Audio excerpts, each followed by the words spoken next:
will come to order. Let me thank everyone for their patience and indulgence and apologize for the vicissitudes of our voting schedule, and we're sorry for any inconvenience. I will start this hearing as we do all of our oversight hearings by reading the mission statement. We exist to secure two fundamental principles. First, Americans have a right to know that the money Washington takes from them is well spent, and second, Americans deserve an efficient, effective government that works for them.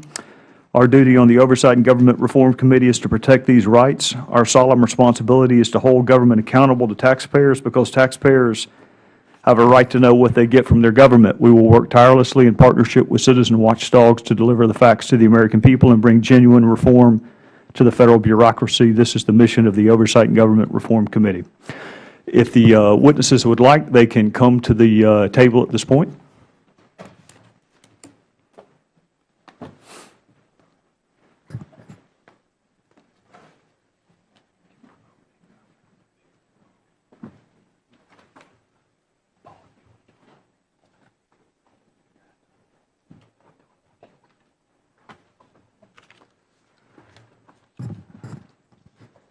Thank you. I will recognize myself for an opening and then recognize the gentleman from Illinois. The purpose of the Oversight Committee is not necessarily to balance the relative merits or demerits of a law or proposed legislation. Other committees do that.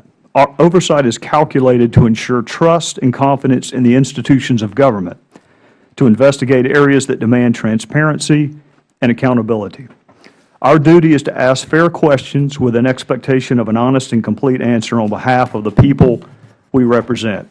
That's why we're here today. Many in this room, including myself, fundamentally oppose the health care legislation passed last year.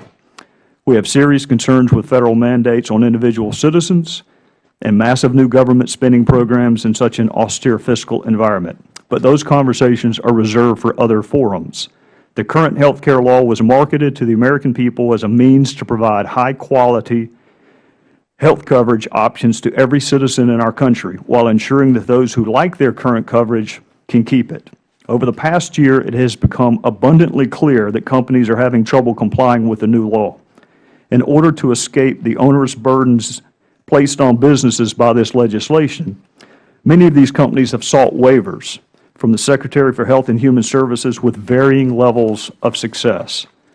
The necessity of these waivers arose because many companies employ a health coverage strategy that provides some employees with mini med plans that run afoul of current federal rules, mandated by the new health care law that set a minimal annual dollar limit on essential benefits that health care plans must provide in 2011, 2012, and 2013.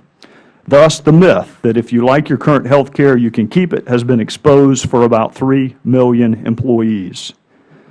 Through an amorphous process shrouded in ambiguity and understood by few, the administration has exempted over 1,000 companies from certain requirements and at the same time has neglected to afford others the same accommodation. So our first question today is substantive.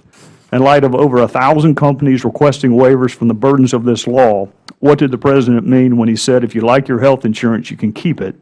And what are the failings of this law that necessitates a waiver process to begin with?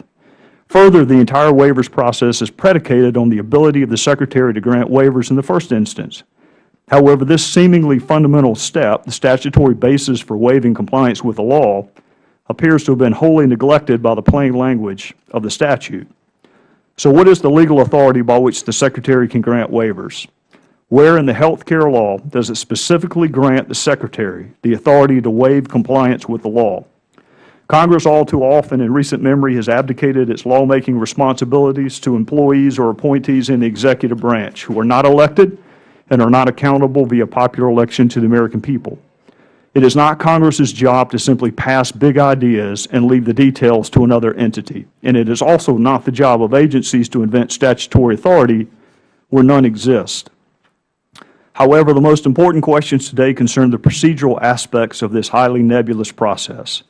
Initially, how were these waivers advertised before a link was placed on the HHS website?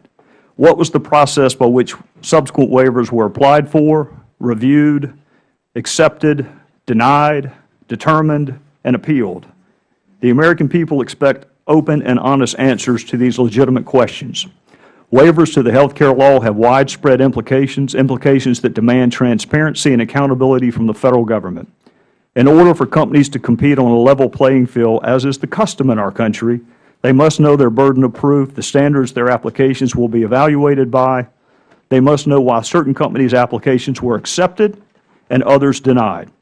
There must be an identifiable process, not a labyrinthine morass of vague standards with no statutory definitions. The waivers process, such as it is, lends credence to the conventional wisdom surrounding enactment of this transformative law. People don't know what's in it or how specific provisions are affecting American businesses and individuals. These due process, equal protection, and fundamental fairness questions that are essential to be asked and also to be answered. And I will now recognize the distinguished ranking member, Mr. Davis, for his opening statement. Thank you very much, Mr. Chairman.